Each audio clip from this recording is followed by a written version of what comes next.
Eh bien, yo tout le monde, c'est Ponoréo. Aujourd'hui, on se retrouve pour ma première vidéo. Alors donc, j'ai hésité entre faire une présentation de ma chaîne ou alors faire mon top 10 de mes animés préférés. Donc, j'ai choisi par comme vous aurez pu voir dans le clip, mes animés préférés. Donc le 10e c'est Dragon Ball Super. Alors pour ceux qui sont incultes et tout ça, je vais vous dire son synopsis. Donc, bien sûr, je voulais pas faire de résumé parce que je suis vraiment super nulle à faire des résumés. Je te raconte tout. Pour moi, un résumé d'un manga de 12 épisodes, ça prend 1 heure à dire. Donc voilà, donc je prends le synopsis d'un site qui s'appelle Voir Animé. Donc voilà, c'est assez bien. Voilà. Donc après, contre le combat de Boo, la Terre connaît une période de paix. Cependant, le dieu de la destruction, dont Beerus, vient de se réveiller d'un sommeil de 39 ans avec l'intention d'affronter le Super Saiyan divin. Le guerrier légendaire dont parle une ancienne prophétie exprimée par le boisson Oracle. Du coup, voilà. Donc on va passer au 9e, c'est Naruto Shippuden. Donc, après une formation de 2 ans et demi avec Jiraiya, Naruto de retour à Konoha retrouve ses amis avec lesquels il reforme l'équipe d'Atan.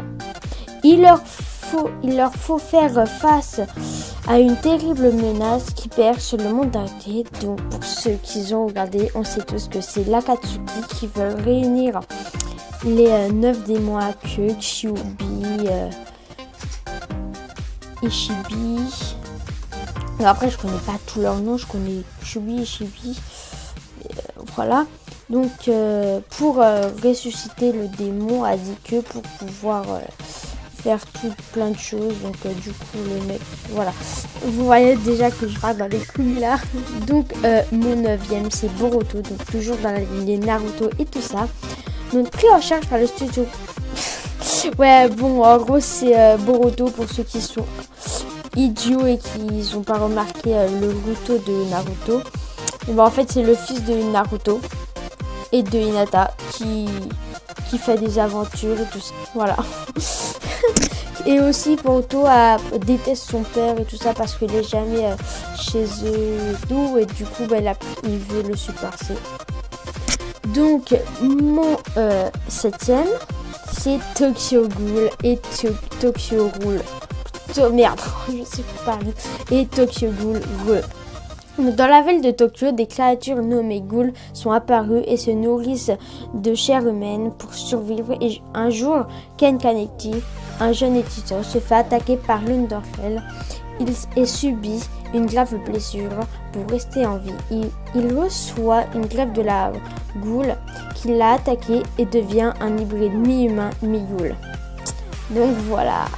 Bon, je dis pas exactement tout, mais bon, c'est à peu près. Donc, pour mon 6e, le synopsis est vraiment énorme. Du coup, je vais faire une petite introduction, mais je pense que la plupart connaissent. C'est Shingeki no Kyojin, entre parenthèses, l'attaque des titans. Donc, en fait, c'est la population des humains qui sont envahis par des titans et tout ça, où il a tout plein de titans et tout ça, et pour pas que la population des humains donc disparaisse et tout ça, ils construisent des murs de plus de 65 mètres, je crois. Et du coup, un jour, un titan qui se nomme Titan Colossal, je crois, détruit l'un des murs qui fait 66 mètres exactement. Et du coup, la première partie du mur se fait envahir par les titans. Voilà. Donc après,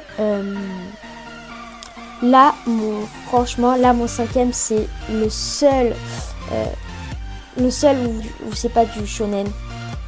C'est en gros, c'est une comédie, là, du school life, là, du ecchi, de la romance. Donc si vous connaissez Roche Manga, il en a déjà parlé, c'est Domestique no Kanoro, je sais pas comment ça se dit, mais sinon en français c'est Domestique Girlfriend, Bidule chouette.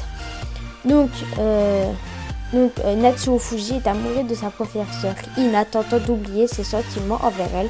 Natsuo se rend à un Goku. En gros, c'est une petite fête et tout ça, une petite soirée avec 2 potes à lui, avec ses camarades de sa classe, où il rencontre une étrange fille nommée Rui Tachibana. Dans un étrange retournement de situation, Rui invite à venir chez elle pour une raison bien précise, avoir des relations sexuelles avec elle, bien qu'il n'ait aucun sentiment amoureux. D'ailleurs, l'acte Natsuo accepte avec hésitation. Suite à cette rencontre inhabituelle, Natsuo fait face à un nouveau problème avec le remariage de son père. Il se retrouve avec 2 demi-sœurs qu'il connaît très bien. Ces 2 demi-sœurs ne sont autres que Ina et Yui. Vivant maintenant sous le même toit que la personne qu'il aime et celle avec qui il a eu sa première fois, Natsuo se trouve dans un triangle amoureux inattendu. Donc voilà. Donc mon 4e, tout le monde connaît, ou alors ceux qui ne connaissent pas, faut que vous sortez de votre grotte. Donc voilà, donc je vais pas dire le synopsis, tout ça, parce que tout le monde connaît, c'est Fairy Tail, voilà, Natsu Gravir. Donc voilà. Et après le 3e, là aussi je vais rien dire. Là c'est quand même l'un, et c'est le meilleur des mangas, c'est One Piece. Voilà. Donc après du coup mon 2e, c'est My Hero Academia. Qui a débuté le 3 avril 2016 jusqu'au 26 juin 2016. C'est les premières éditions. Le studio s'est abonné. Du coup, dans un monde où les super-héros, où les super-pouvoirs sont normaux, où l'humanité est souvent menacée par l'attaque de divers monstres, la plupart des humains sont dotés d'un pouvoir particulier nommé Alter. Et non pas ces Alters-là. Donc voilà. Grâce à Lucici, devenir un héros n'est pas impossible pour eux. Le manga suit les aventures de Izukumi Dorian, l'un des rares humains ne possédant pas d'alter, qui rêve pourtant de rejoindre la filière super-héroïque du grand lycée Yue et de devenir un jour un des plus grands héros. Du coup, la 90% de la population avec... Non, c'est 80% je crois. Je sais pas, c'est entre 90 ou 80% de la population qui a des super pouvoirs, et puis le reste n'ont pas de super pouvoirs. Et puis là, mon top du top, mon manga, mais le plus préféré, c'est Nanatsu no Taizai.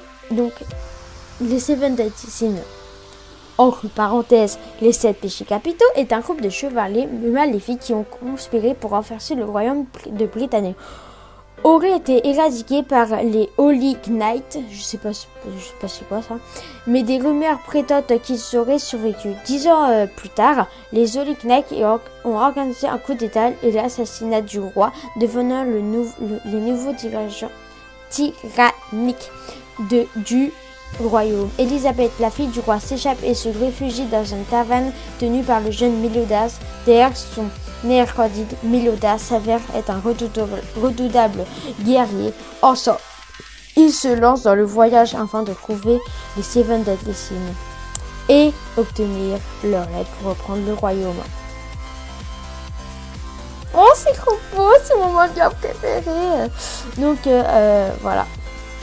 Donc j'espère que cette vidéo vous a plu et que vous vous abonnerez pour que je fasse plus de vidéos. Donc ça serait assez rare que je fasse des vidéos parce que je suis en 3e, même si ma voix elle le dit autrement.